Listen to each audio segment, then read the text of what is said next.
तो डाउट पे one by one discuss करते हैं। अभी तक डाउट है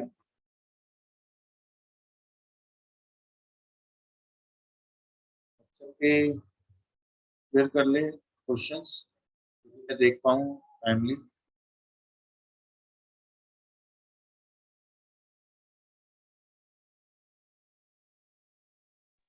सर अगर किसी और को भी कोई प्रॉब्लम नहीं है तो डाउट कल रख ले सर, क्योंकि अभी भी बहुत सारे क्वेश्चन नहीं किए सर, क्योंकि कोई बात नहीं, वो अभी आगे रख लेंगे। अभी जितने डाउट है वो डिस्कस कर लेते हैं, फिर कल ना रख के हम लास्ट में रखेंगे डाउट। Okay sir. मेरे तो नहीं है फिलहाल कोई डाउट, औरों के नहीं। वेरी गुड आशु, डाउट हो तो ठीक है, नहीं तो फिर डिस्कस करते हैं, लास्ट में कर लेंगे। और last in the sense sir अभी कोई डाउट नहीं सर, पर एक चीज पूछनी थी ट्रांजैक्शन में सर। हाँ हाँ बोलिए। सर मैं कह रहा था, जैसे हमारे को कॉन्फ्लिक्ट सीरियलाइजेबल चेक करना है, हाँ हाँ अगर कोई शेड्यूल दे रखा, अगर बीच में कोई ट्रांजैक्शन में कमिट आ जाता है हाँ। तो उसको फिर कैसे देखेंगे? अरे पूछो एक बार। मैं कह रहा हूँ कि अगर हमें कॉन्फ्लिक्ट सीरियलाइजेबल कोई शेड्यूल चेक करना है, ट्रांजैक्शन T1 T2 दे रखा है, उसमें हमें कॉन्फ्लिक्ट सीरियलाइजेबल चेक करना है कि वो है कि नहीं, पर उसमें अगर बीच में कमिट दे रखा है तो उसका क्या होगा सर? कमिट अगर आ जाता है तो देखिए, कमिट के बाद कमिट का मतलब क्या है कि जो भी रीड हुआ या राइट हुआ वो सेव हो जाता है। ठीक है, लेट अस सपोज यहाँ पर मैं आपको बताना चाहूंगा।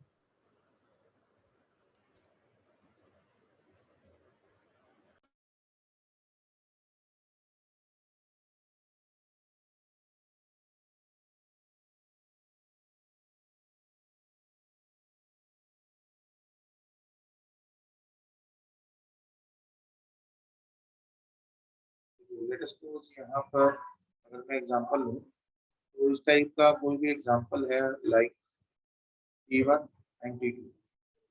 ठीक है, तो यहाँ पर कोई काम हुआ, रीड ए राइट ए। यहाँ पर भी हम रीड ए कर रहे हैं, राइट ए कर रहे हैं, फॉर एग्जाम्पल यहाँ कमिट आ चुके हैं, इसके काम के बाद कमिट आ गए हैं। ठीक है जी? तो ये जो काम हुआ, ये जो काम हुआ, उसके बाद कमिट आने के बाद यहाँ पर सेव हो गया, ये परमानेंटली सेव हो गया। कहाँ पर? डेटाबेस के अंदर। अगर ये डेटाबेस के अंदर सेव हो चुका है तो उसके बाद तो हम कोई चीज कर ही नहीं सकते ना, रोल बैक तो कर ही नहीं सकते। ठीक है, अगर हम रोल बैक नहीं कर सकते तो हम इसको चेक ही नहीं करेंगे। प्रीसीडेंस ग्राफ के अंदर प्रीसीडेंस ग्राफ बनाते हैं हम basically for checking conflict serialisability. ठीक है, तो यहाँ पर हम प्रीसीडेंस ग्राफ को ही चेक नहीं करेंगे, और प्रेसिडेंस ग्राफ को बनाएंगे उसके अंदर यहाँ पर ये ड्रॉ नहीं करेंगे। लाइक कमिट के बाद कोई भी चीज आ रही है इसको नहीं देखेंगे, कमिट से पहले जो भी चीज है ये सेव हो गई है डाटाबेस में। डाटाबेस में अगर सेव हो गई है तो इसके बाद का जो काम है उसको हम चेक करेंगे। उसके बाद तो कोई है ही नहीं, फिर हम T2 पे जाएंगे, T2 ही एग्जीक्यूट हुआ। T2 के बाद यहाँ पर देखेंगे कहीं पर राइट है नहीं है, तो यहाँ पर चेक किया राइट है, इसके बाद देखा हमने रीड है नहीं है, तो प्रेसिडेंस ग्राफ में कोई एज ही नहीं बनेगी कि T1 है कि T2 है। एज ही नहीं बनेगी, that means there is no cycle, there is no cycle, then you can say that is conflict serializable,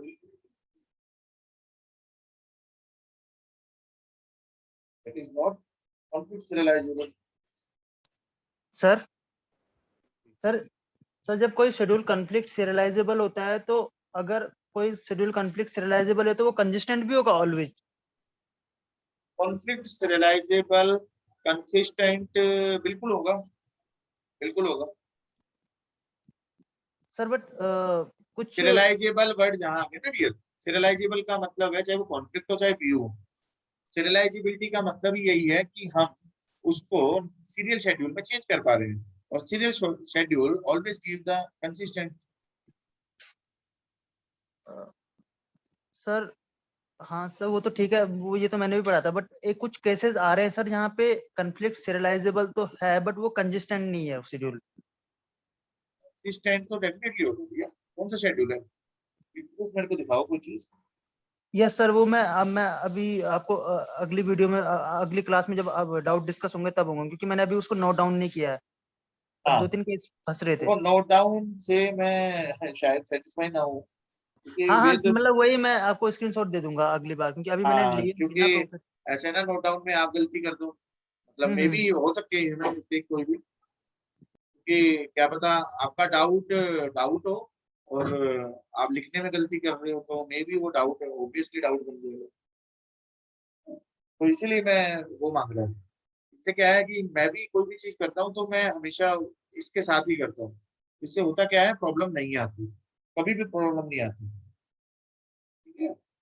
sir जैसे कोई कंफ्लिक्ट सीरियलाइजेबल है तो आपने कहा कि कंसिस्टेंट होगा, बट अगर उसमें जैसे उस शेड्यूल में अगर कहीं पे फेल्योर आता है तब भी वो कंसिस्टेंट ही रहेगा हमेशा, क्योंकि वो कंफ्लिक्ट सीरियलाइजेबल है। दो चीज अलग अलग है। अगर फेलियर आता है तो जरूरी नहीं है कि वो कंसिस्टेंट होगा या नहीं होगा। I am saying if the schedule is conflict serializable, then it is compulsory कि वो कंसिस्टेंट होगा। If चाहे there is उसमें a फेल्योर आ failure, भी जाए तब भी। if there is a failure, then you will check that is conflict serializable or not.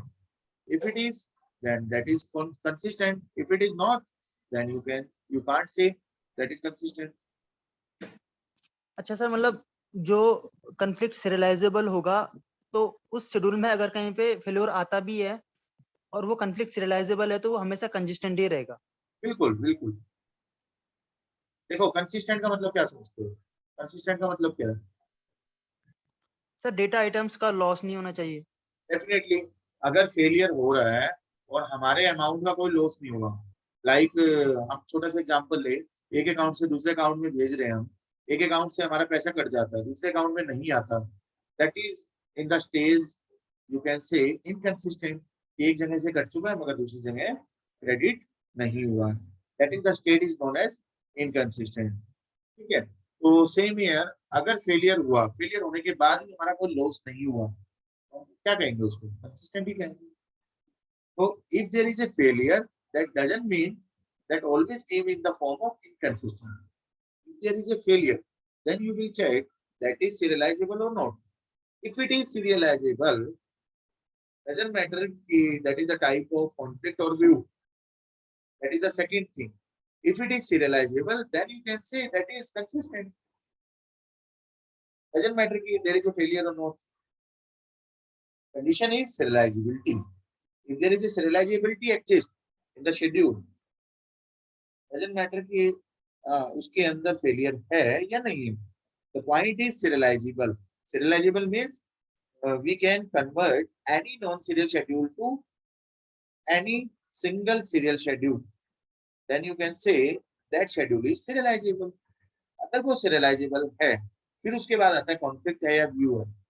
Main conflict check करते हैं हम, साइकिल नहीं है तो serializable होगा, तो साइकिल है तो serializable in terms of conflict नहीं होगा। ठीक है। तो serializability वर्ड कहीं पर भी आया हुआ है, चाहे वो कॉन्फ्लिक्ट के साथ है या विदाउट कॉन्फ्लिक्ट है, व्यू के साथ है या विदाउट व्यू है, तो वो डेफिनेटली कंसिस्टेंट होगा। शेड्यूल के अंदर चाहे फेलियर है या नहीं, पॉइंट इज कंसिस्टेंट होना चाहिए, सॉरी सीरियलाइजेबल होना चाहिए।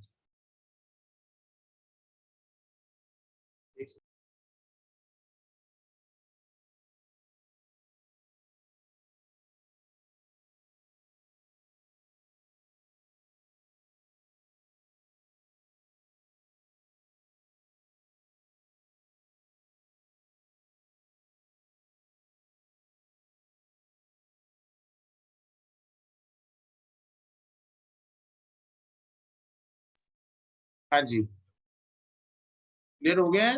आशीष या वासु जिसने पूछा था। यस सर, अभी तो क्लियर हो गया। तो किसी का कोई डाउट हो तो पूछ सकते हैं, अदरवाइज हम आगे चलते हैं फिर। सर मैंने अभी सर मैं कल पूछूंगा सर डाउट, क्योंकि मैंने अभी सारे क्वेश्चन ट्राई ही नहीं किए कल सर। कल मैं नहीं करूंगा, मैं अब लास्ट क्लास में करूंगा। अब मैं कल से मतलब अभी से इंडेक्सिंग स्टार्ट कर रहा हूँ, इंडेक्सिंग को कंप्लीट करके हम सारे डाउट लेंगे, ठीक है ना? ओके सर, जो भी बट सर डाउट हो। सारे ले लेना सर प्लीज बाद में फिर। हाँ प्लीज की कोई जरूरत ही नहीं है डियर, जरूर लेंगे। सारे का मतलब है जो डीबीएमएस का पूरा सब्जेक्ट है, कोई भी टॉपिक हो।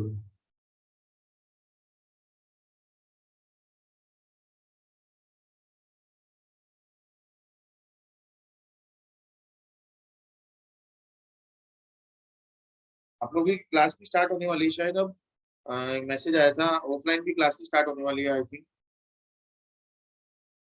यस डीबीएमएस मेरा टारगेट है वेडनेसडे तक कंप्लीट करने का, और थर्सडे को हम डाउट सेशन रख लेंगे, ठीक है। तो जिसमें कि आपका मैं ये कह सकता हूँ थर्सडे तक आपका ऑलमोस्ट ऑलमोस्ट, इसलिए वर्ड बोल रहा हूँ, कोई छोटी मोटी चीज रह गई तो फ्राइडे को भी रखेंगे हम, ठीक है। तो थर्सडे तक मेरी कोशिश है कि आपका जो ये इंडेक्सिंग वाला पार्ट है वो कंप्लीट करेंगे। थोड़ा लंबा टॉपिक है ये, तो इसमें टाइम लगेगा, मेडिकल है ज्यादातर, ठीक है। तो इंडेक्सिंग होता क्या है, सबसे पहले एक बार डिस्कस करते हैं इंडेक्सिंग का मतलब क्या है।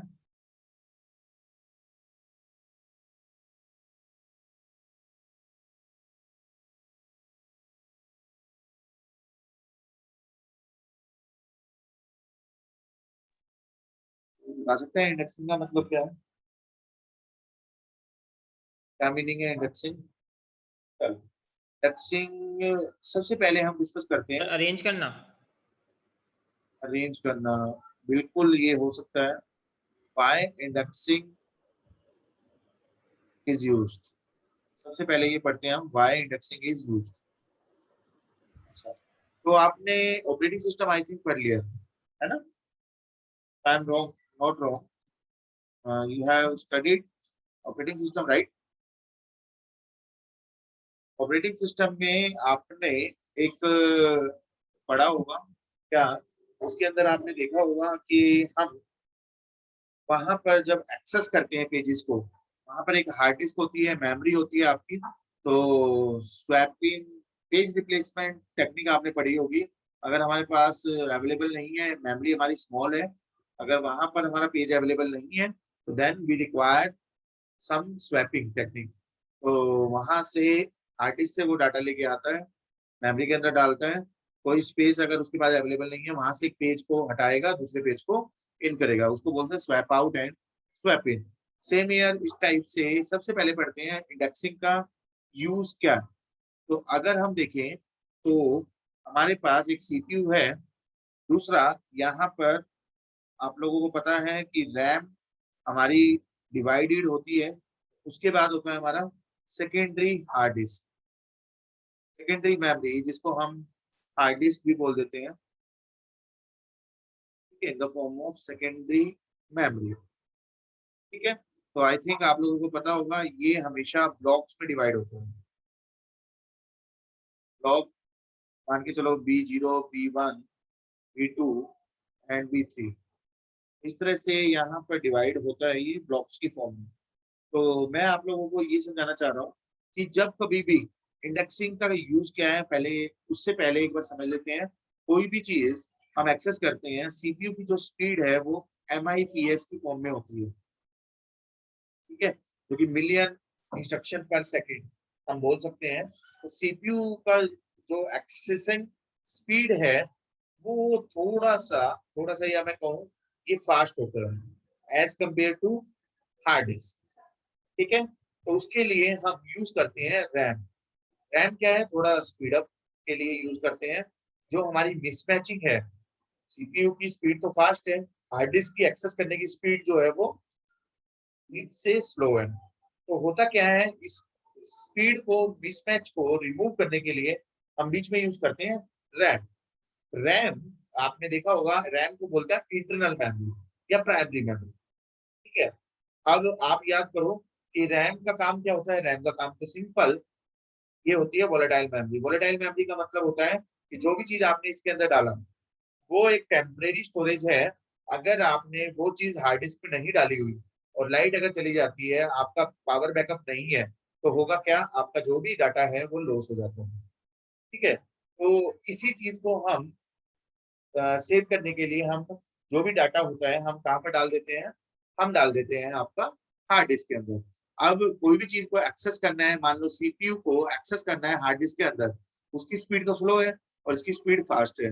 अब होगा क्या, सीपीयू जब कभी भी कोई भी पेजेस को एक्सेस करेगा, ब्लॉक को एक्सेस करेगा, तो उसमें प्रॉब्लम क्या आएगी, प्रॉब्लम ये आएगी कि ये फास्टली काम करेगा। इसको ऐसे समझो, एक तो लर्नर है जो बहुत स्पीडली 1 मिनट में कोई काम कर लेता है, एक लर्नर है जो 1 घंटे में काम करता है।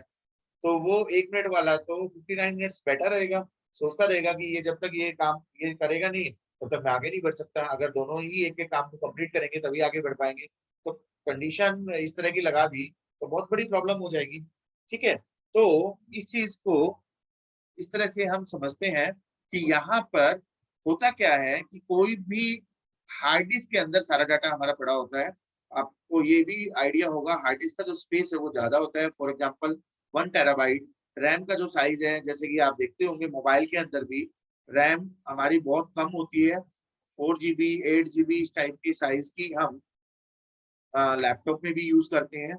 4 GB हो गया या 8 GB हो गया, या अगर मोबाइल में भी हम बात करें तो इसी टाइप का साइज हमारा होता है। तो अगर देखा जाए कंपेरिजन, जीबी जो है that is more less than as compared to the terabyte.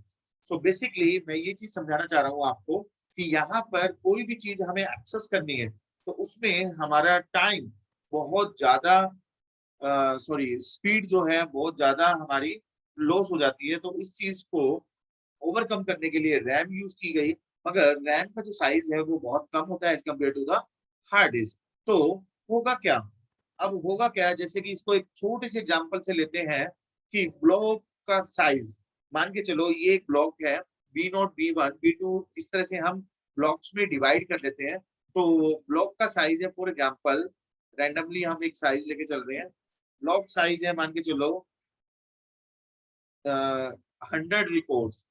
मतलब ये टोटल एक ब्लॉक में कितने रिकॉर्ड सेव हो सकते हैं, रिकॉर्ड का मतलब है नंबर ऑफ रो, हर ब्लॉक के अंदर कितनी नंबर ऑफ रोज है। ठीक है, वो कितनी है 100। इसको ऐसे समझो, यहाँ पर ये फर्स्ट रो है, ये सेकंड रो है, इस तरह से चलते चलते 100 रो।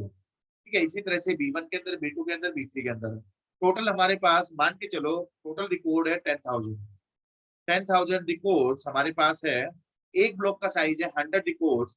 तो टोटल नंबर ऑफ ब्लॉक्स कितने होंगे, नंबर ऑफ ब्लॉक होंगे 10,000 डिवाइड बाय 100। तो टोटल हमारे पास कितने नंबर ऑफ ब्लॉक्स होंगे, नंबर ऑफ ब्लॉक होंगे हमारे 100। ठीक है जी, तो 100 नंबर ऑफ ब्लॉक्स होंगे हमारे जो हमें रिक्वायर्ड होंगे। तो मैं कह सकता हूँ B0 से लेके B99 तक हमारे ब्लॉक्स होंगे। ठीक है, इसको नाम मैं दे रहा हूँ B0 B1 up to B99। ठीक है जी, अब 99 ब्लॉक है तो 99 के ब्लॉक हम रैम के अंदर तो नहीं स्टोर कर सकते। ठीक है, तो हम करेंगे क्या, अब यहाँ पर हमें इन चीजों को एक्सेस करने के लिए हम यूज करते हैं कि यहाँ पर जो इम्पोर्टेंट जो डाटा होगा, इम्पोर्टेंट जो ब्लॉक होगा, जैसे कि ब्लॉक ब्लॉक वाइज हम इंफॉर्मेशन को लेंगे।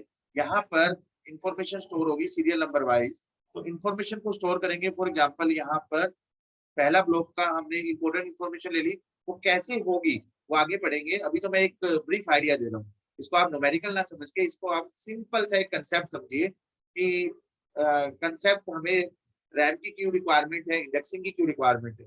तो यहाँ पर आप इसको ऐसे समझिए कि जब कभी भी हमें कोई भी इंफॉर्मेशन को रिक्वायर्ड है, जैसे आपका पेज रिप्लेसमेंट के अंदर होता क्या था, रैम जो है वो लिमिटेड फ्रेम्स की फॉर्म में होता था, हार्ड डिस्क में सारा डाटा हमारा स्टोर होता था। तो जो भी हमें रिक्वायर्ड नहीं है उसको हम स्वैप आउट कर देते थे, और जो हमें रिक्वायर्ड है उसको हम स्वैप इन कर लेते थे from the secondary drive to primary drive. ठीक है, तो ये होता है हमारा, यहाँ से अगर हमें जो रिक्वायर्ड है वो हम यहाँ पर इन कर लेंगे, और जो हमें रिक्वायर्ड नहीं है उसको हम आउट कर देंगे। ठीक है, तो ये एक बहुत सिंपल सा जो हमारा प्रोसीजर है। तो इंडेक्सिंग क्या काम आता है, इंडेक्सिंग क्यों यूज करते हैं हम, इंडेक्सिंग इसलिए यूज करते हैं, अभी तो ये काम हो रहा है कि यहाँ से यहाँ पर हमने डाटा को इंसर्ट कर लिया, यहाँ से यहाँ पर हमें इंसर्ट कर लिया, तो हमें अलग अलग टेक्निक यूज करनी होती है, इंडेक्सिंग यूज करनी होती है। क्या, इंडेक्सिंग में 2 फैक्टर होते हैं, की फैक्टर होता है और एक पॉइंटर होता है। ठीक है, तो 2 चीज होती है इसके अंदर। की फैक्टर क्या है, जैसे कि आप एक बात समझो, कोई बुक है, बुक के अंदर आपकी स्टार्टिंग में, बुक के अंदर आप देखते होंगे, जो बुक के अंदर आपने देखा होगा स्टार्टिंग में क्या होता है, इंडेक्सिंग होती है। इंडेक्सिंग में आपने देखा होगा, फॉर एग्जांपल डीबीएमएस की बुक में मान के चलो फोर्थ बुक है, तो उसके अंदर ट्रांजेक्शन को आपको सर्च करना है, तो इंडेक्सिंग के अंदर ट्रांजेक्शन लिखा होगा, उसके अंदर एसिड प्रॉपर्टी को अगर आपको सर्च करना है, ट्रांजेक्शन के अंदर एसिड प्रॉपर्टी को देखा, एसिड प्रॉपर्टी के कोरस्पॉन्डिंग पेज नंबर लिखा होगा। ठीक है, तो एसिड प्रॉपर्टी क्या है, acid property that is the title और यू कैन से की value, and pointer is the page number corresponding to the key value. Key value is what? Acid property. Acid property के corresponding जो page number है that is the pointer, कि ये RAM के अंदर हम स्टोर कर देंगे कि यहाँ पर एक की वैल्यू होगी और एक पॉइंटर होगा। यहाँ पर मैंने मान लिया एसिड प्रॉपर्टी है, एसिड प्रॉपर्टी के corresponding 99 मान के चलो मैंने डाला पॉइंटर 99, तो यहाँ पर कहीं पर 99 होगा किसी भी ब्लॉक के अंदर, वो वहां पर डायरेक्टली जाएगा। तो पहले एसिड को सर्च करेगा, एसिड को सर्च करने में मान के चलो इसको टाइम लग रहा है टी, और 99 इसके अंदर गया, डायरेक्ट वहां पर जाएगा, प्लस कितना टाइम और लगेगा, 1 टाइम और लगेगा सेकेंडरी मेमोरी को सर्च करने में, तो टी प्लस 1 टोटल टाइम लेगा हमारा इंडेक्सिंग। तो इसी चीज को अगर हम विदाउट इंडेक्सिंग करते हैं तो वो जो टाइम है, वो लीनियर सर्च अगर हम लगाते हैं तो वो एन टाइम ले लेता है, वो अगर हम बाइनरी सर्च लगाते हैं तो लॉग एन टाइम ले लेता है। ये कॉम्प्लेक्सिटी होती है हमारी, के अंदर आपने टॉपिक सुने होंगे, लीनियर सर्च, बाइनरी सर्च। ठीक है, तो यहाँ पर इंडेक्सिंग का मतलब क्या है, इंडेक्सिंग एक ऐसी टेक्निक है जिससे हमारा जो टाइम है, जो सर्चिंग टाइम है, वो बहुत ज्यादा कम लगता है। कितना लगता है, अभी एग्जांपल से हम देखेंगे। इसको बोलते हैं हम आईओ कॉस्ट, इसको बोलते हैं हम आईओ कॉस्ट। आईओ कॉस्ट हमारी कितनी लग रही है जी सर यहाँ पे T+1 क्यों किया? T that is the total time to search acid, की वैल्यू को सर्च करने में। क्या ऐसा तो नहीं है कि नहीं चैप्टर सर 1 वो के ठीक अंदर है, ही एसिड मिल जाएगा, मान के चलो +1 T क्यों किया? +1, ये क्या, एसिड जो है 99 पे है, 99 सेकेंडरी हार्ड डिस्क में कहीं ना कहीं तो सर्च करेगा 1 टाइम, मतलब कांस्टेंट टाइम है ये। 1 का मतलब 1 2 3 कुछ भी हो सकता है, that is the constant time. T time for searching that particular topic, and 1 time इसके लिए जो इसके साथ पॉइंटर वैल्यू है, पॉइंटर वैल्यू क्या है 99, that is the page number. तो ये सेकेंडरी हार्ड डिस्क में देखेगा 99 कहाँ पर है, तो वो कांस्टेंट टाइम लगेगा, उसको बोलते हैं 1 टाइम।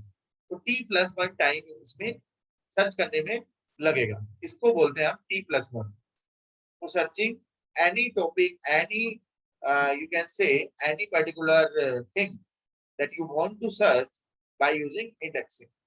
और अगर आप डायरेक्ट करते हो, लीनियर सर्च आप लगाओगे, या आप डायरेक्ट करते हो तो बाइनरी सर्च लगाते हो, तो दोनों में से कोई ना कोई आप टेक्निक लगाते हो, तो उसमें जो टाइम लगता है वो ज्यादा लगता है as compared to the indexing.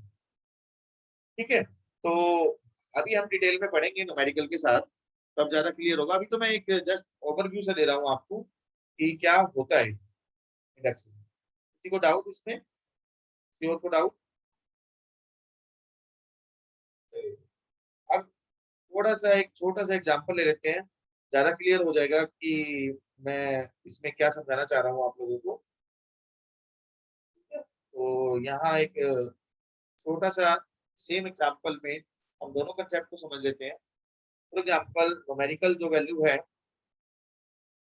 वो हमारी है, consider hard disk,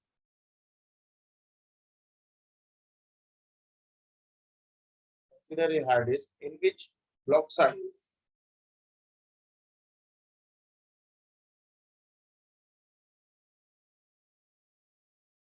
thousand bytes। I think GATE का क्वेश्चन है, PC code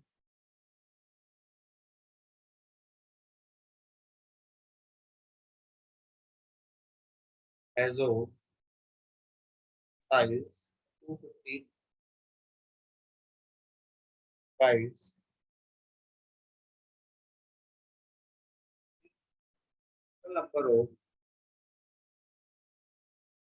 total number of the ports are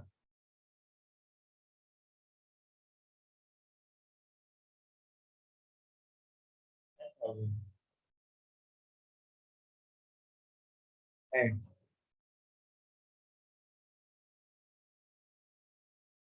data entered in hard disk and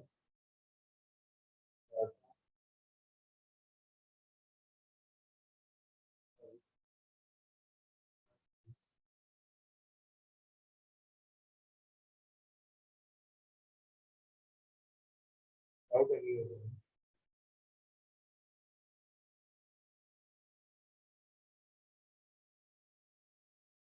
इसको बोलेंगे अनलोडेड डाटा एंटर्ड हमारा hard disk में हो रहा है, कोई भी ऑर्डर नहीं है, तो what is the average time, what is average time complexity to search a record,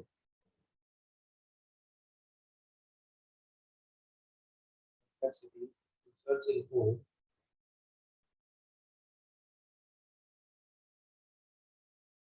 from hard disk.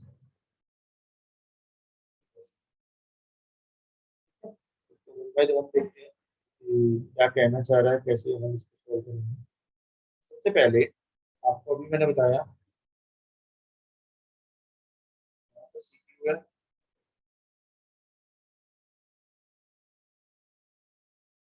ठीक है, ये हमारा रहा है फॉर एग्जाम्पल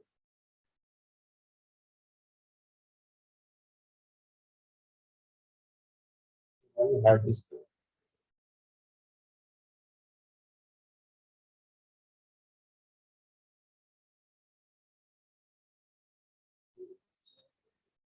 एग्जाम्पल ले रहा हूँ कोर्स।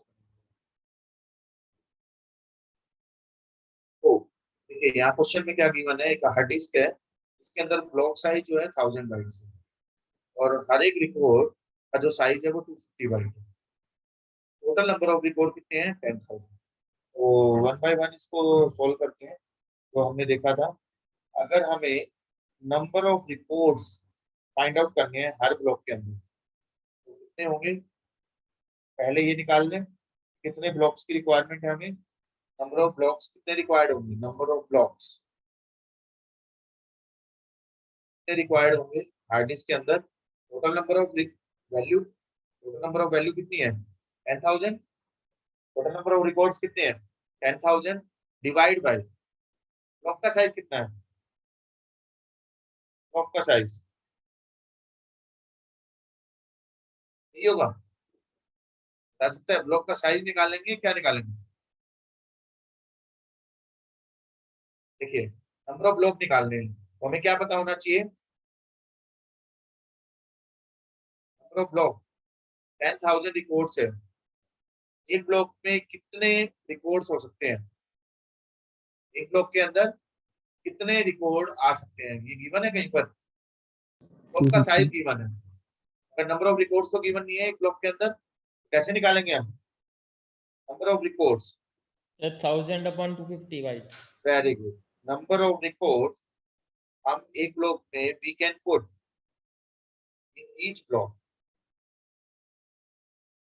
अगर नंबर ऑफ रिकॉर्ड निकाले हम तो एक ब्लॉक के अंदर कितने होंगे, ब्लॉक का साइज है हमारा 1000 और डिवाइड बाय हर एक रिकॉर्ड का साइज है 250, मतलब एक रो का साइज है 250 और टोटल हमारे नंबर ऑफ रिकॉर्ड्स मतलब ब्लॉक का साइज कितना है 1000, ब्लॉक का साइज है 1000, इस ब्लॉक का साइज पूरे ब्लॉक का साइज, ब्लॉक का साइज है 1000 और एक रिकॉर्ड का साइज है 250, कितने रिकॉर्ड आ सकते हैं, नंबर ऑफ रिकॉर्ड एक ब्लॉक में कितने आ सकते हैं 250 से इससे डिवाइड कर दूं मैं 4 आ जाएंगे, ठीक है जी, एक ब्लॉक के अंदर कितने रिकॉर्ड आ सकते हैं 4, ये बात समझ में आ गई है, 1 2 3 एंड 4, ये ब्लॉक नंबर मान के चलो B0, ठीक है।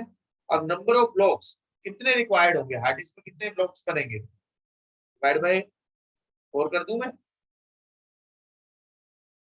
क्लियर है, नंबर ऑफ ब्लॉक्स ये रिकॉर्ड्स है ना 10,000 और हमें पता है एक ब्लॉक में कितने रिकॉर्ड आ सकते हैं 4, तो टोटल नंबर ऑफ ब्लॉक कितने रिक्वायर्ड होंगे 250, ये बात समझ में आ गई है, ये बात समझ में आ गई है सभी को, बाइट और रिकॉर्ड्स में कंफ्यूज ना होना। मैं दोबारा बता देता हूँ, हमें क्या है, नंबर ऑफ रिकॉर्ड्स दे रखे 10,000, टोटल नंबर ऑफ रिकॉर्ड्स दे रखे 10,000। हमें निकालना है कि टाइम कॉम्प्लेक्सिटी क्या होगी किसी भी रिकॉर्ड को सर्च करते हैं अगर हार्ड डिस्क के अंदर, एवरेज टाइम कॉम्प्लेक्सिटी क्या होगी। हमारा जो हार्ड डिस्क में डाटा है वो अनऑर्डर्ड फॉर्म में, ठीक है, उसमें जो हमें डाटा दे रखा है वो क्या दे रखा है, 10,000 रिकॉर्ड है। उसके अंदर हार्ड डिस्क में जो ब्लॉक साइज है, मतलब इसका साइज दे रखा है कितना, 1000 बाइट, इसका साइज दे रखा है, ना कि नंबर ऑफ रिकॉर्ड्स दे रखे हैं एक ब्लॉक के अंदर। साइज दे रखा है और एक रिकॉर्ड का साइज दे रखा है 250 बाइट। 1000 बाइट हमारा ब्लॉक का साइज है, 250 साइज हमारा हर एक रिकॉर्ड का है। तो एक ब्लॉक के अंदर कितने रिकॉर्ड आ सकते हैं, 1000 डिवाइड बाय 250, दैट इज 4। तो 4 नंबर ऑफ रिकॉर्ड हम एक ब्लॉक में डाल सकते हैं। नंबर ऑफ रिकॉर्ड दे रखे हैं 10,000, 10,000 डिवाइड बाय 4, हमें उतने नंबर ऑफ ब्लॉक्स की रिक्वायरमेंट होगी। तो कितने ब्लॉक्स की रिक्वायरमेंट होगी, 250 ब्लॉक्स। ठीक है जी, कितना क्लियर है सभी को, 250 रिकॉर्ड्स की हमें रिक्वायरमेंट होगी। ठीक है, अब 250 ब्लॉक्स हमें रिक्वायर्ड है, और अगर आप सोचो तो 50 होगा या 2500 होगा, 2500 होगा, ठीक है, 10,000 है, 10,000 डिवाइड बाय 4 और 2,500 आएगा ना। क्लियर है, ये इतना समझ में आ गया, आप लोगों को समझ में आ गया इतना, क्या ही करें।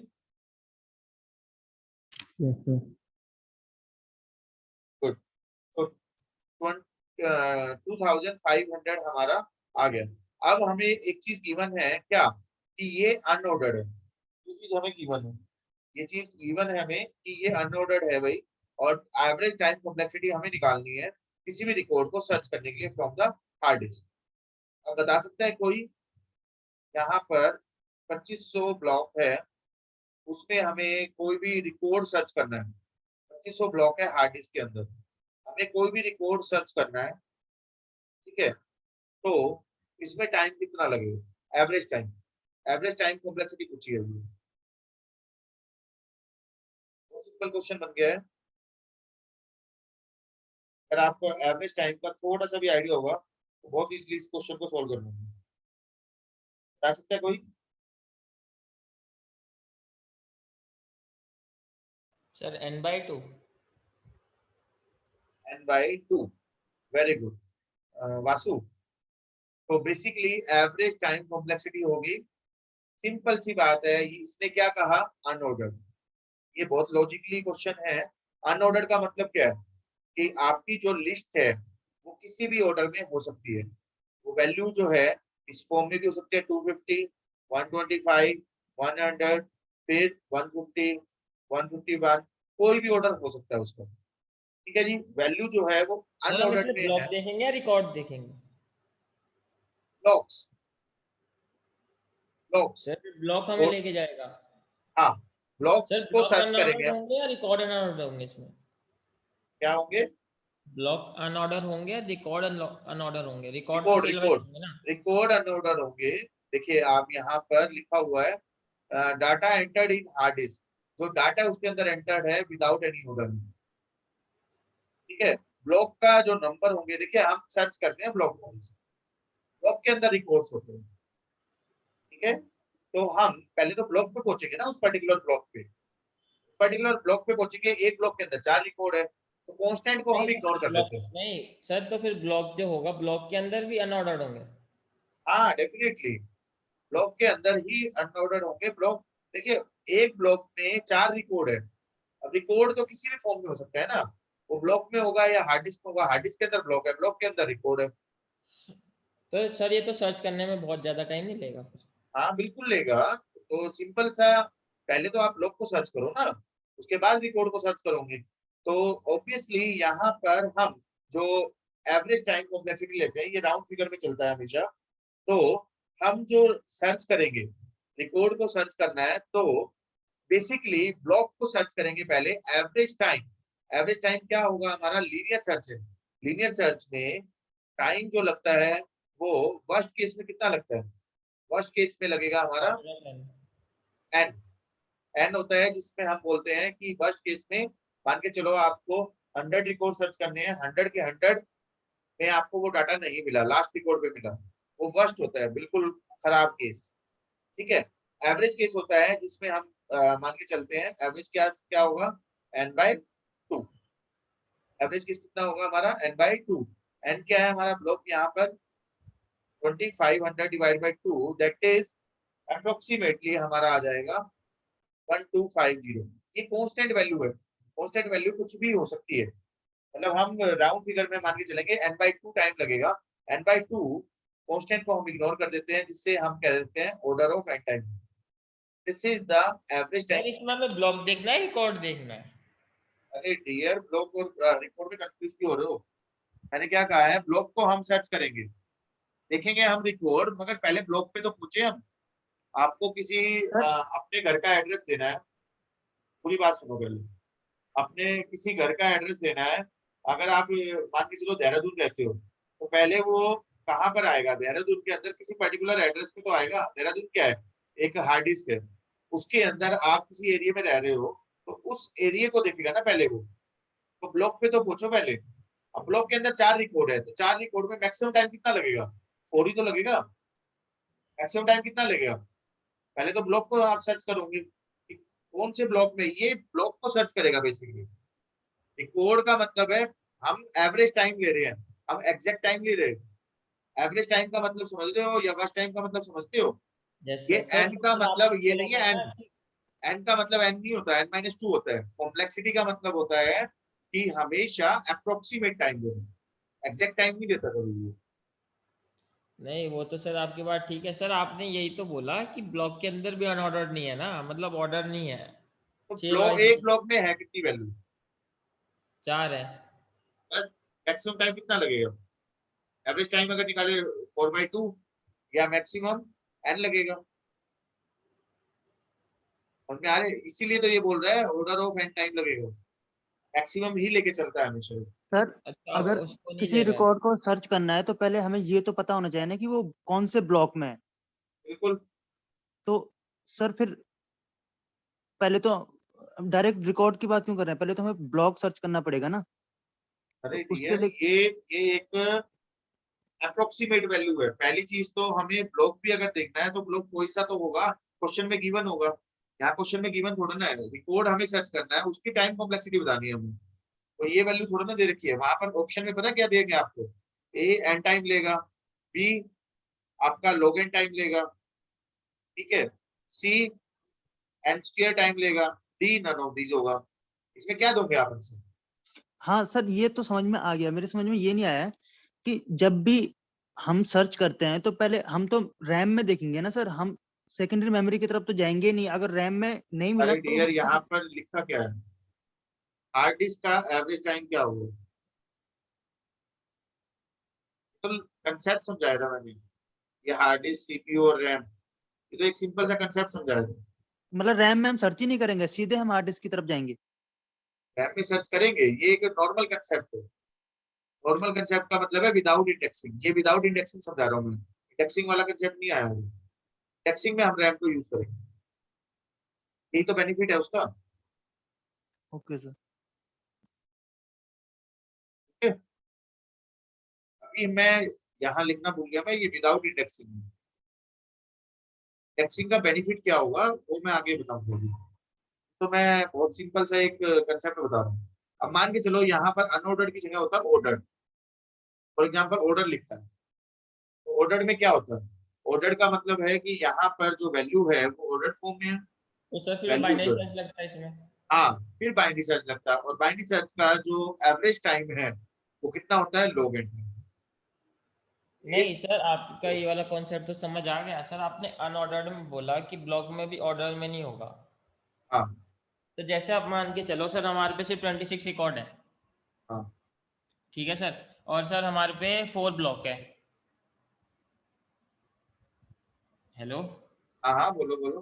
सर, 26 रिकॉर्ड है और 4 ब्लॉक है, और सर लास्ट वाले ब्लॉक नहीं, और सर 7 ब्लॉक है, लास्ट वाले ब्लॉक में 2 रिकॉर्ड्स आएंगे, ठीक है ना सर? हेलो हाँ हाँ, बोलो बोलो, सुन रहा हूँ। ठीक है सर, सिर्फ सर फिर हमने बोला है कि अनऑर्डर्ड है, कि अब ये जो हमने 1 से लेके 26 तक हमने रिकॉर्ड डाले हुए अनऑर्डर्ड है। तो सर फिर हम हाँ जब सर्च करेंगे तो हम तो सर फिर पहले वाले ब्लॉक में फिर सारे रिकॉर्ड सर्च करेंगे, फिर दूसरे वाले ब्लॉक में सारे रिकॉर्ड सर्च करेंगे, ऐसे करते हुए आएंगे ना हम तो। देखो, अभी जो है ना, ये क्वेश्चन से बस आप ये आइडिया लगाओ कि हमें ये मे बी इसमें क्वेश्चन में कहीं ना कहीं इसने ब्लॉक ही लिखा हो। ये क्वेश्चन भी थोड़ा सा ये हो सकता है। आप इसको है ना अभी ब्लॉक मान लो, अगर आप कंफ्यूज हो रहे हो जिस हिसाब से लॉजिक आपका लग रहा है तो बिल्कुल ठीक है, इसको ब्लॉक ही मान लो अभी। तो ब्लॉक है ना वो हमें करना है, और यहाँ पर जो रिकॉर्ड है, ये जो डाटा एंटर्ड है, डाटा ना होके ब्लॉक जो एंटर्ड है, ब्लॉक एंटर्ड है वो हमारा एनी ऑर्डर है। इसको अभी ब्लॉक मान के चलो, रिकॉर्ड बाद में देखेंगे। रिकॉर्ड के सर ऊपर चाहे वो कंसेप्ट अलग ब्लॉक रहेगा। हो चाहे रिकॉर्ड हो, बात तो सर कॉम्प्लेक्सिटी तो सेम ही आनी है। नहीं नहीं नहीं, ब्लॉक अगर होगा तो ब्लॉक अनऑर्डर्ड है। ब्लॉक अनऑर्डर्ड का मतलब क्या है? अगर ब्लॉक ही अनऑर्डर्ड है तो ब्लॉक की फॉर्म में हम कॉम्प्लेक्सिटी निकालेंगे ना, डी। सर ब्लॉक तो अनऑर्डर हो ही नहीं सकते ना सर, ब्लॉक तो एक के बाद दूसरा होगा, दूसरे के बाद तीसरा होगा। ब्लॉक को कैसे अनऑर्डर बोल रहे हो? मतलब अनऑर्डर तो टपल ही होगा, रिकॉर्ड ही होंगे, ब्लॉक तो नहीं हो सकता अनऑर्डर। देखो, तो कुछ भी हो सकता है डियर। क्वेश्चन में अगर लिख के दे दे वो, तो आप उसको ऑब्जेक्शन थोड़ा ना करोगे। क्वेश्चन में अगर वो ब्लॉक बना के दे दे तो आप ही कहोगे क्वेश्चन रॉन्ग है। ये क्वेश्चन मैं वही बता रहा हूँ, कंसेप्ट को समझो अभी थोड़ा सा, है ना, कंसेप्ट में समझाना चाह रहा हूँ। कंसेप्ट आप समझ नहीं रहे हो, मैं सिंपल सा ये बताना चाह रहा हूँ। ब्लॉक के अंदर रिकॉर्ड होते हैं, ठीक है। यहाँ पर क्वेश्चन में तो रिकॉर्ड लिखा हुआ है, मैं समझाने की कोशिश कर रहा हूँ कि ब्लॉक, अगर आपकी कंफ्यूजन आ रही है तो उसको ब्लॉक एज्यूम करके चलो, ठीक है। अभी आगे आने दो, कंसेप्ट आने दो। जब जब न्यूमेरिकल आएंगे, गेट के क्वेश्चन आएंगे, तब करेंगे इसको सोल्व। अभी तो मैं सिंपल कंसेप्ट समझाना चाह रहा हूँ।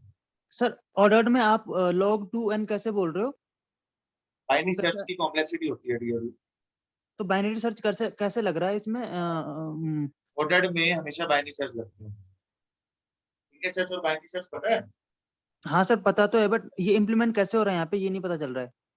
ऑर्डर्ड अगर हो गया वैल्यू, ऑर्डर्ड का मतलब क्या है? 1 से लेके 250 तक, या 1 से लेके 10,000 तक, या 1 से लेके 250 100 तक, समझो। तो जब वैल्यू अगर ऑर्डर्ड होगी तो कौन सी सर्चिंग लगेगी हमें? हाँ बाइनरी सर्च बाइनरी ही लगेगी या लगती है। लीनियर? बाइनरी सर्च लगेगी। बाइनरी सर्च में टाइम कॉम्प्लेक्सिटी होती है log n base 2। log n base 2 ये होता है आपका एवरेज टाइम, एवरेज केस में एंड वर्स्ट केस में, ठीक है। और एक होता है बेस्ट टाइम, जो कि होता है हमारा कांस्टेंट, बेस्ट केस, ठीक है। वो होता है हमारा कांस्टेंट, इसको हम ऑर्डर ऑफ 1 बोलते हैं, ऑर्डर ऑफ log n बोलते हैं, ऑर्डर ऑफ log n, ठीक है। तो ये 3 टाइम लगता है। तो एवरेज टाइम इसने पूछा हुआ है, तो उसकी कॉम्प्लेक्सिटी क्या हो जाएगी? अगर n की वैल्यू 250 है, मतलब 2500 है, बेस इज 2, तो 2500 को approximate 2 raised to power 12 log of base 2, ठीक है। 12 आगे आ जाएगा, तो log ऑफ 2 से 2 कैंसिल हो जाएगा, तो वैल्यू कितनी आ जाएगी? 12। अगर बाइनरी सर्च है तो उसको कितना सर्च करना पड़ेगा? 12। अगर वो लीनियर सर्च होता तो उसको कितना सर्च करना पड़ता? 1250। इन टर्म्स ऑफ वैल्यू ये समझा रहा है। और अगर कॉम्प्लेक्सिटी की फॉर्म में देखो तो ऑर्डर ऑफ n लगता है वहां पर, और यहाँ पर अगर आप देखो तो log ऑफ n लगता है बेस 2, ठीक है। नेक्स्ट है इसके अंदर जो इंडेक्सिंग है, विद इंडेक्सिंग अगर यहाँ पर अप्लाई करता है तो क्या हो। तो इसमें थोड़ा सा हम देखते हैं कि कंसेप्ट क्या लग रहा है, ठीक है। तो यहाँ पर किसी एग्जाम्पल में अगर इंडेक्सिंग लगा देते हैं, इंडेक्सिंग अभी थोड़ी देर पहले मैंने बताया, उसके अंदर दो चीज होती है, एक की वैल्यू होता है और एक पॉइंटर होता है, ठीक है। तो इसको हम देखेंगे, सेम क्वेश्चन मैं ले रहा हूँ, इसको बार बार ना लिख के यहाँ पर क्वेश्चन को देख लेते हैं दोबारा। तो इसके अंदर देखिए, यहाँ पर जो सिर्फ और सिर्फ चेंज जो हुआ वो हम लगा रहे हैं विद इंडेक्सिंग। सेम क्वेश्चन है, सेम यहाँ पर इम्प्लीमेंटेशन करेंगे हम। तो कैसे करेंगे? यहाँ अगर आप देखो, अभी हमने देखा था टोटल नंबर ऑफ पोस्ट जो लग रही थी यहाँ पर, वो कितनी लग रही थी? यहाँ अगर हम देखें नंबर ऑफ रिकॉर्ड्स, तो मैं निकालू, हमारे से लिख देता हूँ यहाँ पर। Total number of records total number of records कितने लग रहे हैं हमारे, कितने मिल रहे थे हमें, 4 ईच ब्लॉक। हर एक ब्लॉक के अंदर टोटल नंबर ऑफ रिकॉर्ड कितने हैं, 4। नंबर ऑफ ब्लॉक्स कितने रिक्वायर्ड होंगे यहाँ पर रिक्वायर्ड होंगे 10,000 डिवाइड बाय 2,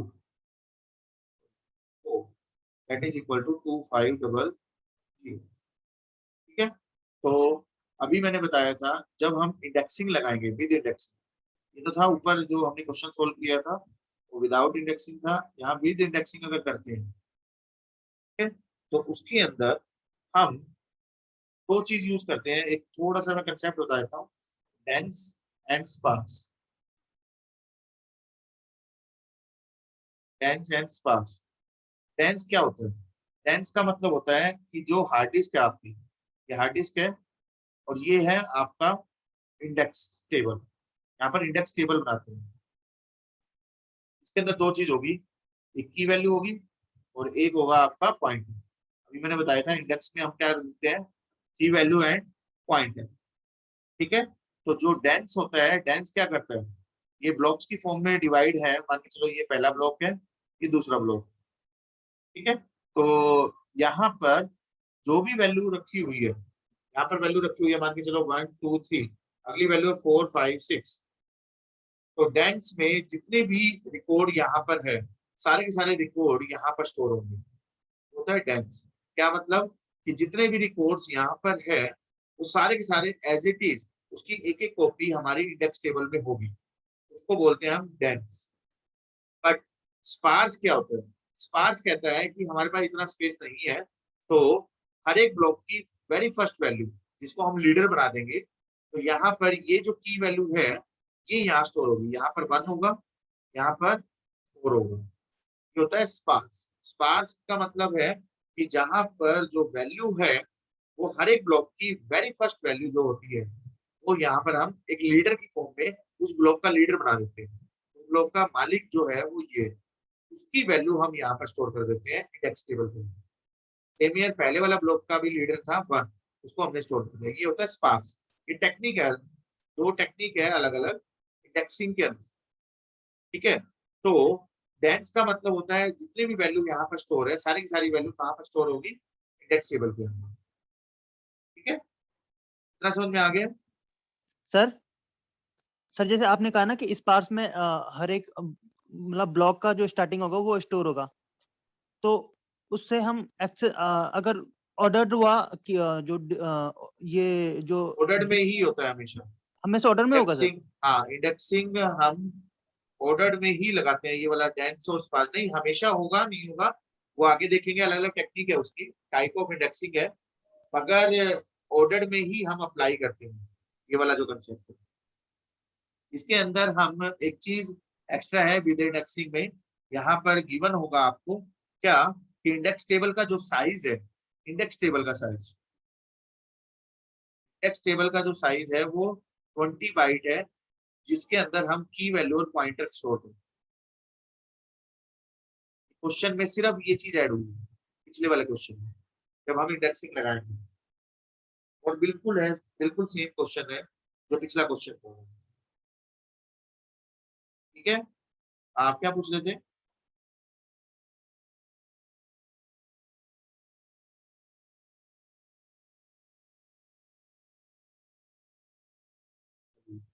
शायद क्वेश्चन का डाउट कंप्लीट हो गया। तो यहाँ पर देखिए, सबसे पहले हम इंडेक्स टेबल के अंदर ऊपर जो हमने लिखा हुआ है ये तो होगा ही होगा। अब हम बात करते हैं इंडेक्स टेबल के अंदर कैसे हम रिकॉर्ड्स को स्टोर करेंगे। हर एक ब्लॉक जो इंडेक्स टेबल के अंदर होगा, each block in index table, कि यहाँ पर भी ब्लॉक्स की फॉर्म में इंडेक्स टेबल को हम डिवाइड करेंगे। यहाँ पर इंडेक्स टेबल के अंदर जो ब्लॉक्स बनेंगे उसका साइज क्या होगा। देखिए एक चीज ध्यान रखना, अब आपके माइंड में क्वेश्चन आ रहा होगा कि सर ये कैसे निकलेगा। ये निकलेगा ब्लॉक का साइज कितना है, इस ब्लॉक का जो मेमोरी की ब्लॉक है, जैसे ये था, ये हमारी क्या है, हार्ड डिस्क। ठीक है जी, ये हार्ड डिस्क है, इसका ब्लॉक का साइज जो है, क्या इंडेक्स का साइज भी वही होगा जो ये ब्लॉक का साइज है। ये ये रखा था हमने 1000 बाइट। क्या इंडेक्स टेबल में भी यही साइज होगा? ये भी 1000 होगा या नहीं होगा? नहीं होगा सर।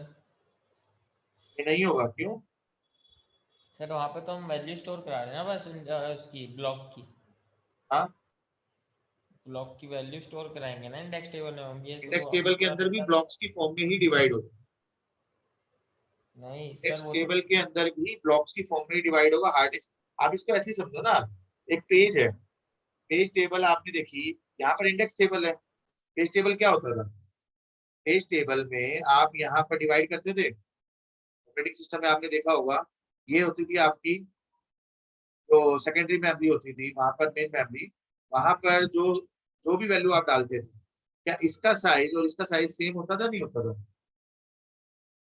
तो छोड़ो, बुक है एक, बुक के अंदर लास्ट में आपके पेजेस होते हैं, स्टार्टिंग में इंडेक्स होता है।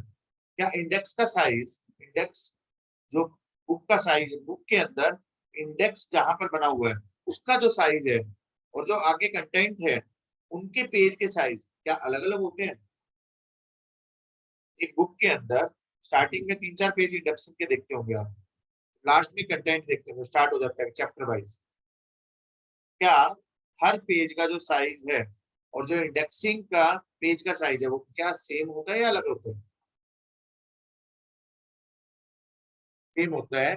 सेम ईयर हार्ड डिस्क, मतलब जहां पर कंटेंट स्टोर है, इंडेक्स जहां पर इंडेक्स स्टोर है, तो उसका साइज और इसका साइज बिल्कुल सेम होगा। ये भी 1000 बाइट का है, इसका ब्लॉक का साइज भी 1000 बाइट का ही होगा। ठीक है, तो यहाँ पर इंडेक्स टेबल एंट्री का जो साइज है वो दे रखा है 20 बाइट। तो हर एक ब्लॉक पे इंडेक्स टेबल में जो कंटेन होगा, हर एक ब्लॉक के अंदर कितनी एंट्री स्टोर होगी वो हमें पता चल जाएगी। 1000 डिवाइड बाई 20, तो वैल्यू आ जाएगी ये 50। वैल्यू हम एक ब्लॉक के अंदर कितने रिकॉर्ड डाल सकते हैं, ठीक है ना? आप इसको ऐसे समझो ना, इंडेक्स टेबल है, इंडेक्स टेबल के अंदर भी रिकॉर्ड ही तो स्टोर होंगे ना, हार्ड डिस्क से ही तो रिकॉर्ड लाएगा। और उसके अंदर रिकॉर्ड क्या होंगे? रिकॉर्ड होंगे दो दो फॉर्म में, एक की वैल्यू होगी और एक पॉइंटर सर होगा। सर इंडेक्स टेबल में रिकॉर्ड थोड़ी ना, इंडेक्स टेबल में तो रिकॉर्ड का एड्रेस स्टोर होगा ना सर। अगर उसी को इंडेक्स टेबल में स्टोर कर दिया तो फिर सारा डिस्क को इंडेक्स टेबल में स्टोर करना पड़ेगा। स्टोर करना पड़ेगा डियर। कोई पेज है, मान के चलो यहाँ पर पता नहीं कितने पेजेस है, उस पेज का जो ये पहले वाला एड्रेस है वो तो यहाँ स्टोर करना पड़ेगा ना। यहाँ पर हाँ ब्लॉक सर। बने होंगे, इसके अंदर टोटल रिकॉर्ड कितने हो सकते हैं वो बता रहा हूँ मैं, 50 होंगे।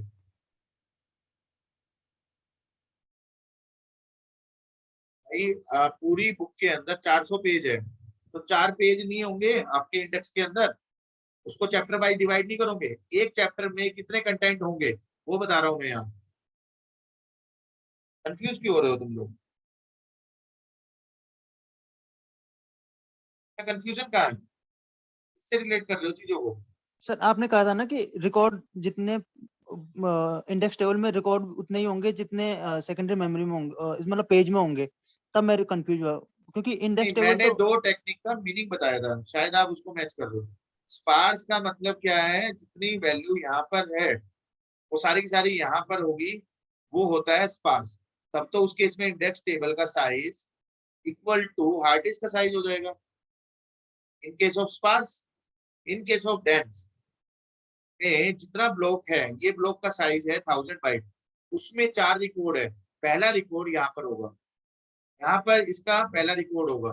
तो यहाँ पर ब्लॉक होंगे नहीं होंगे वो तो बताया ही नहीं, वो तो अब बता रहा हूँ मैं यहाँ पर ये बता रहा हूँ कि इंडेक्स टेबल के अंदर अलग अलग ब्लॉक्स होंगे, एक ब्लॉक में कितने रिकॉर्ड स्टोर होंगे वो यहाँ से निकाला है हमने। एक ब्लॉक के अंदर कितने रिकॉर्ड स्टोर होंगे, वो होंगे 50। मगर यहाँ पर एक ब्लॉक के अंदर कितने रिकॉर्ड स्टोर हो रहे थे, वो हो रहे थे 4। क्या हम साइज रिड्यूस नहीं कर रहे हैं इंडेक्स टेबल का? तो कम नहीं हो जाएंगे? क्या आ रही है लॉजिक?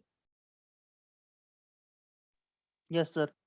यहाँ पर एक ब्लॉक के अंदर 4 रिकॉर्ड थे, यहाँ पर हम एक ब्लॉक के अंदर क्या डाल रहे हैं, 50 रिकॉर्ड डाल रहे हैं। अब इसको ऐसे समझो, ये जो 4 रिकॉर्ड थे, इनका जो साइज है वो 1000 बाइट है, इसका भी साइज कितना है, 1000 बाइट, अभी बताया मैंने। एक ब्लॉक का साइज सेम है दोनों का, 1000 बाइट है। अब आपके माइंड में डाउट आ रहा होगा कि सर यहाँ तो हम कंटेंट स्टोर करेंगे, यही कंटेंट यहाँ स्टोर कर देंगे तो 4 रिकॉर्ड नहीं होंगे, 50 कैसे हो जाएंगे। तो वही आपके माइंड में जो डाउट आ रहा है कि एड्रेस डालेंगे, एड्रेस डालेंगे बिल्कुल, एड्रेस मतलब पेज नंबर डालेंगे हम, टॉपिक का नाम डालेंगे, यहाँ टॉपिक प्लस उसका कंटेंट डालेंगे, तभी तो ये साइज ज्यादा ले रहा है, 4 रिकॉर्ड ले रहा है। यहाँ पर सिर्फ कंटेंट का नाम डाल रहे हैं, तभी तो ये 50 रिकॉर्ड स्टोर कर रहा है एक ब्लॉक के अंदर, साइज तो वही है। आ रहा है लॉजिक, में आ गया ना पॉइंट। इसको प्रैक्टिकली करके देख लो तो भी कोई मीनिंग बन रहा है।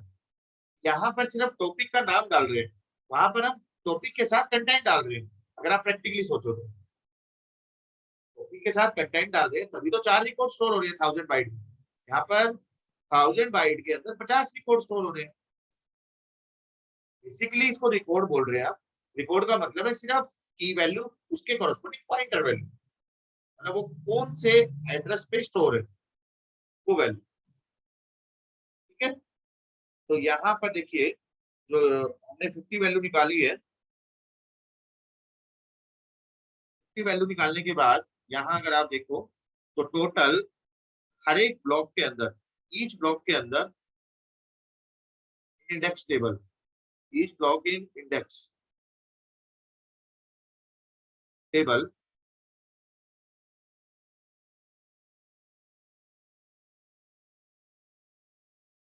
ठीक है, तो वो कंटेन कर रहा है 1000 divide by 20 that is equal to 50। ठीक है, अब इंडेक्स टेबल के अंदर अगर 50 है, इंडेक्स टेबल के अंदर अगर 50 वैल्यू है, तो अब आप एक चीज समझिए, पूरी हार्ड डिस्क के अंदर कितना था, 250 ब्लॉक, 2500 ब्लॉक। ठीक है, अब इसको टाइम कितना लगेगा आप बता सकते हैं कोई, इंडेक्स टेबल इंक्लूड हो गई है इसमें, average time search any report आपके सामने है, अनऑर्डर्ड।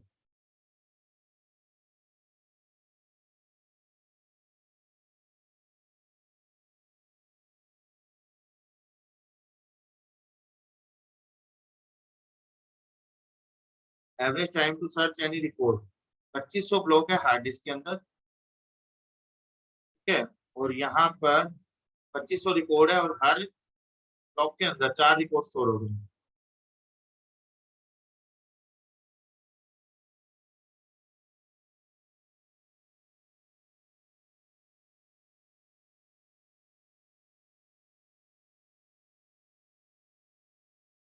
बता सकता है कोई, सर 4/2 होना चाहिए वैसे तो।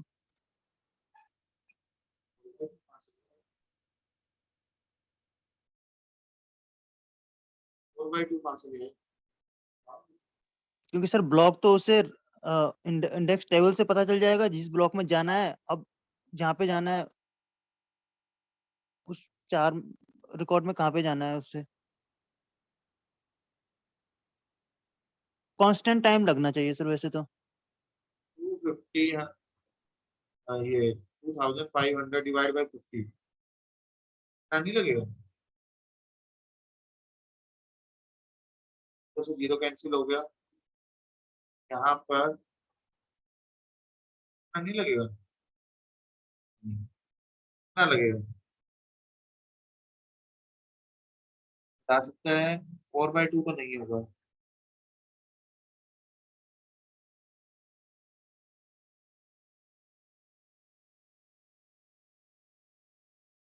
ये बताओ ना ठीक है, टोटल रिकॉर्ड कितने थे, टोटल रिकॉर्ड, ये तो 2500 ब्लॉक आए और 4 रिकॉर्ड स्टोर हो सकते हैं, टोटल ब्लॉक रिकॉर्ड कितने थे, 10,000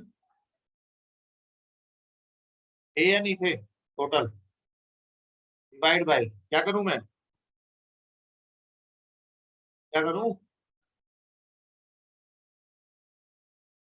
ऑफ रिकॉर्ड्स कितने हैं इंडेक्स टेबल में, एक ब्लॉक के अंदर कितने स्टोर हो रहे हैं, ठीक हो रहे हैं नहीं हो रहे, ये रिकॉर्ड्स से total number of records, total number of records ये थे हमारे, divide by records in each block the index table, वो कितने हैं हमारे 50, तो जीरो से ये जीरो कैंसिल और ये इससे कैंसिल, 200 आ गया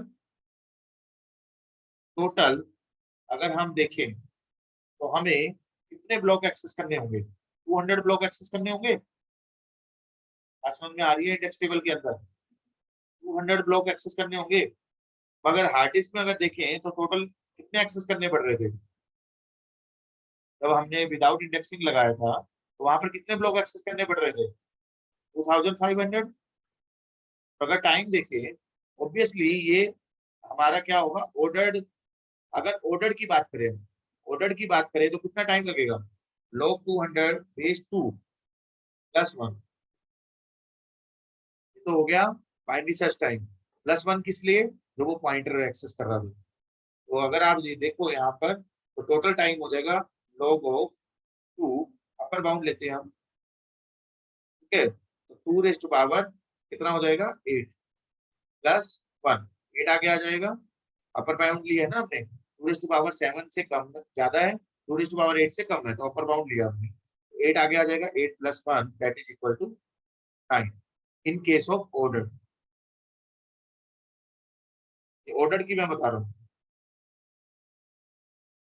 सर ये 50 से क्यों डिवाइड किया सर, ये समझ में नहीं आया। ठीक है ना, इंडेक्स टेबल में ही तो सर्च करेगा वो, हार्ड डिस्क पे थोड़ा जाएगा डियर। इंडेक्स का फायदा क्या हुआ, कोई भी चीज आपको ट्रांजेक्शन सर्च करनी है तो पहले क्या करते हो, पूरे पेज को पहले से स्टार्ट करते हो या इंडेक्स पे जाते हो, इंडेक्स में जाओगे आप। हाँ तो सर इंडेक्स टेबल में जितने ब्लॉक होंगे उससे डिवाइड बाई करेंगे ना फिर। क्यों, रिकॉर्ड है 10,000 रिकॉर्ड है ना, रिकॉर्ड्स को रिकॉर्ड से डिवाइड करोगे ना, एक ब्लॉक के अंदर कितने रिकॉर्ड है 50, एक ब्लॉक के अंदर कितने रिकॉर्ड है यार, नहीं समझ पा रहे, नहीं समझ पा रहे, ये इंडेक्स टेबल है,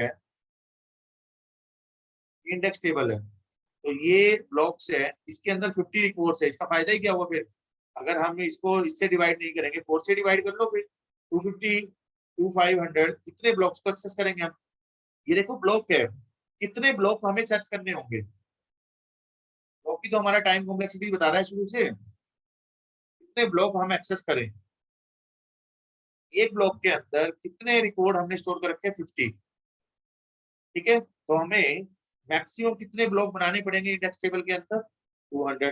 तो अगर आप एवरेज टाइम भी देखो, average time in binary search, अगर वो ऑर्डर में है, ऑर्डर केस है, कितना टाइम लगेगा, log n बेस 2 प्लस इसके लिए कांस्टेंट टाइम पॉइंटर के लिए, तो इसको अगर आप कन्वर्ट करो तो 8 प्लस 1 इक्वल टू 9 आएगा ही नहीं आएगा,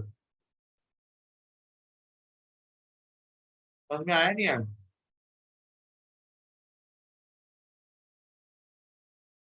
समझ में आया,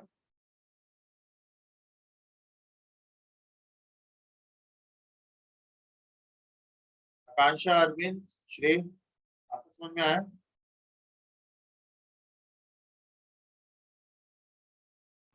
yes sir. Yes sir. Akanksha, yes sir.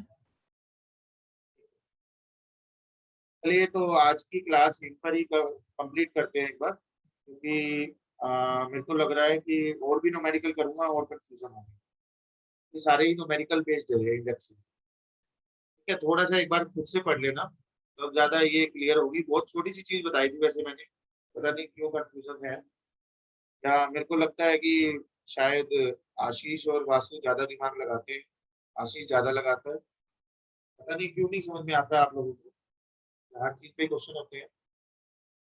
चलिए कल मैं सेम टाइम पे क्लास लूंगा और कोशिश करूंगा तीनों टाइप की इंडेक्सिंग हमारी कंप्लीट हो जाएगी, ठीक है, उसमें न्यूमेरिकल्स आते ही आते हैं, फिर बी ट्री और बी प्लस ट्री ये वाला हमारा टॉपिक रहेगा परसों में, कल हम टाइप ऑफ इंडेक्सिंग करेंगे, ठीक है, अभी तो इंडेक्सिंग का इंट्रोडक्शन स्टार्ट किया है, उसको हमने समझा है, ठीक है। कल सेम टाइम पे 6:30 में मिलेंगे हम, क्योंकि अभी कल तो क्लास है नहीं आप लोगों की, परसों से है क्लास। ठीक है, तो परसों देखते हैं कि जैसे ही क्लास कंप्लीट होगी तब उसके बाद करेंगे। सर कल ऑफ रहेगा? नहीं नहीं, कल ऑन रहेगा ये। सर फिर परसों से कौन सी क्लास आपने बोला? मैंने नहीं बोला, आपके पास ग्रुप में मैसेज आया था ना, कोई डिस्क्रीट मैथमेटिक्स क्लास स्टार्ट हो गई परसों से। आप उसकी बात कर रहे थे, ठीक।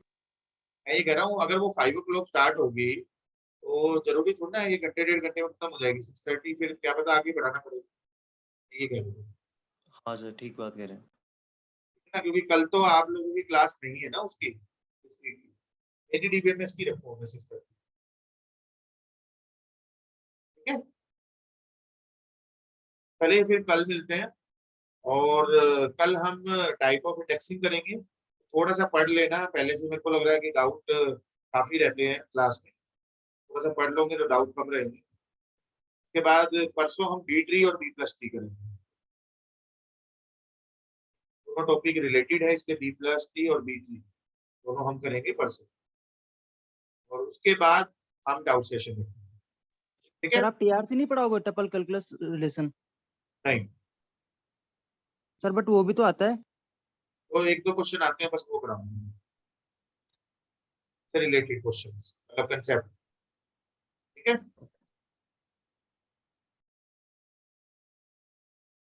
चलिए मिलते हैं कल।